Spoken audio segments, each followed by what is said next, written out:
In a quarter of stagnation, you have to be looking at every person, every expense, every part of your model and saying, how do I free up cash flow? How do I make it more efficient? How do I speed things up? There's no time for inefficiency. And that's what those companies decided they needed to do to make that happen. You've decided to do this after 90 days with the company. I'm actually doing it myself, where I'm on top of a bunch of people who are doing a bunch of things saying, look, you got a week to prove it to me, because I don't have the time right now. I can't be inefficient right now. And that kind of leads us into the last thing we were going to talk about, which is mindset. Yeah. Right. It's really, really important in a time like this to not allow fear to creep into your day-to-day thought patterns. And it's really, really normal. I'm going to be the first one to tell you, fear raises its ugly head multiple times a week, in my mind. Maybe this isn't going to work. Maybe I've already peaked. Maybe it wasn't as good as I thought. Maybe this product isn't as good as I think. All these things come in, and it's okay to recognize that it's going to come, but you have to push it back down. And one of the first things you and I always say is make sure that you keep your physical fitness at a really high level, because those endorphins running through your system will offset those other elements much more than anything else. So you got to keep a clear mind. This morning I went for a swim in the ocean. Did you? Instantly felt better when I got back. Nice. And approached my day with a different level of mindset. Oh yeah, that must have. Sun and ocean, I couldn't think of anything better. Sun and ocean, right? Number two, you can't pull the guards inside the walls and wait it out. If you've ever watched when people pull guards inside the walls in old movies, those old like English war movies? Yeah. There's only so much time before they run out of food. And then they got to come out and then they're killed, right? You can't go into full-blown defense mode. You have to combine efficiency with continuing the processes that brought you to the game.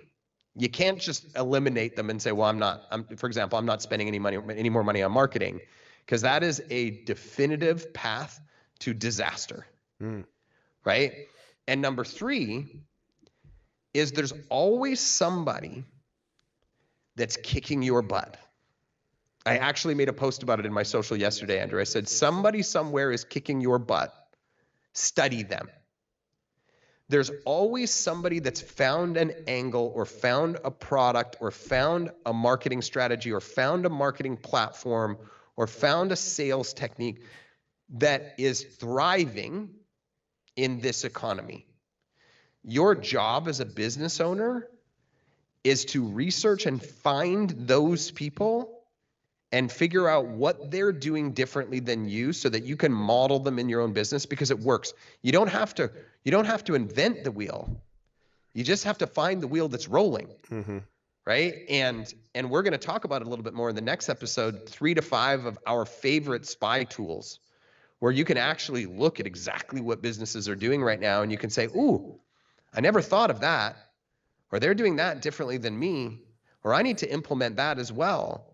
There's always somebody thriving in any economy. Are you doing the work to figure out what they're doing? And also from a mindset perspective, when I see somebody killing it in my space, I don't get jealous. I don't get angry. I get inspired. I think if somebody else in my space is killing it, where maybe we're a little bit stagnant right now. Surely you can do it. Surely I can do it. So what are they doing different than me? So you want to be searching for proof, for social proof that someone in your space is killing it. And then once you found it, model it. Yep.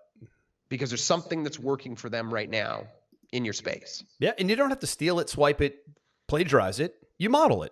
Right? Model it. Life is really driven by modeling, right? No, not too many people invented something for the first time. Mostly everybody modeled something from somewhere and adapted it as their own.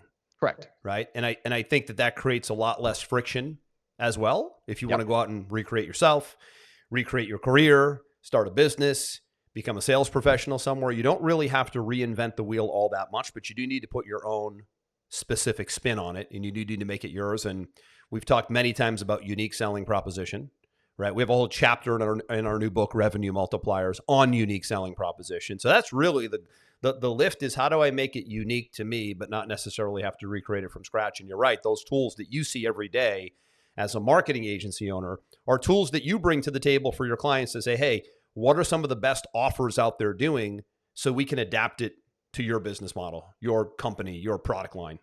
Absolutely.